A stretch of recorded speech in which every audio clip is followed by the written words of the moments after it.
Media playback is unsupported on your device. Media caption as tax bill: the winners and losers. Democrats have labeled the Republican tax bill government for sale as Congress prepares to send the historic measure to the president's desk.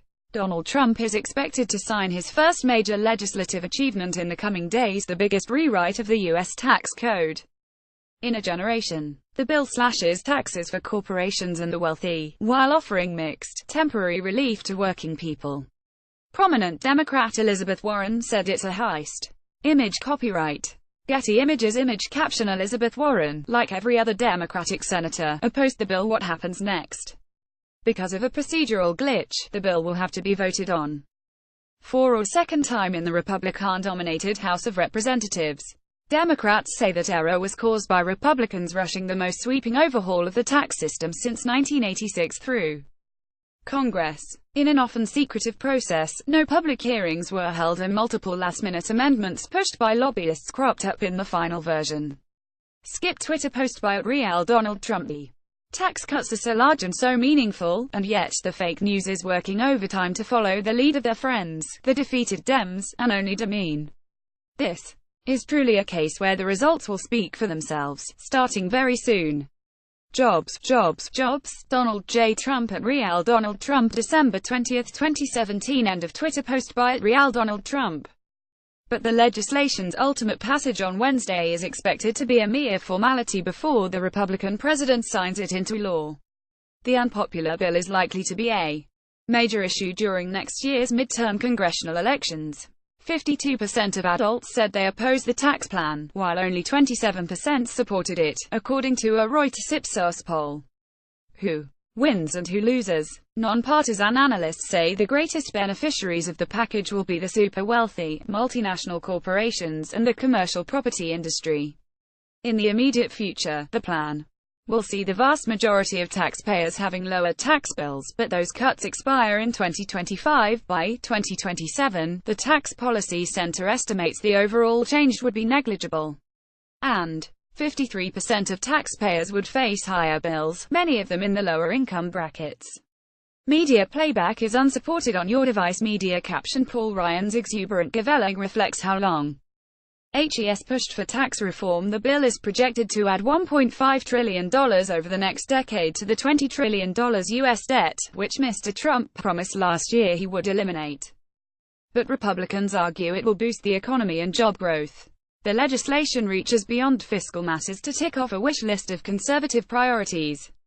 It strikes a serious blow to Obamacare, scrapping the fine levied on Americans who do not buy health insurance.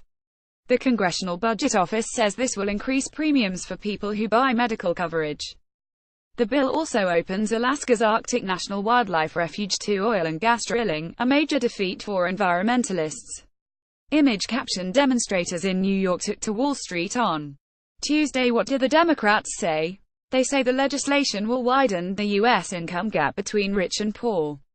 As the final vote approached in the Senate overnight, the chamber's Democratic leader Chuck Schumer scolded Republicans for talking during his closing argument.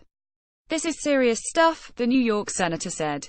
"We believe you're messing up America." Among the most outspoken critics are those progressive figures in the party often tipped as possible 2020 presidential contenders.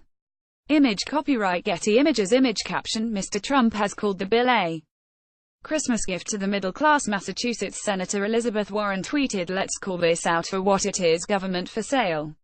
Senator Kirsten Gillibrand accused Republicans of having put their donors before hard-working middle-class families. Senators Cory Booker, of New Jersey, and Kamala Harris, of California, said the bill was a travesty.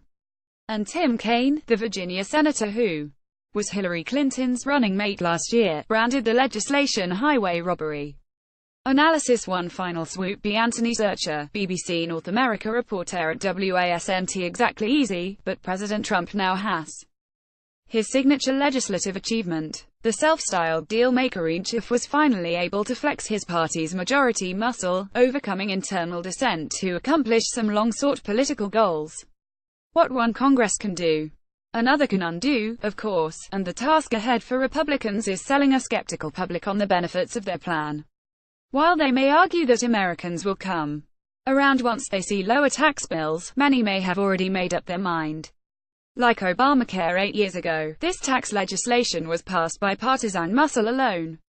And, like that law, many Americans view the legislation as largely benefiting others. They will be difficult to convince otherwise. Repealing key provisions of this tax law will be as uniting for Democrats as healthcare repeal was for conservatives. President Trump and Republicans have their victories. They will have to fight to keep them.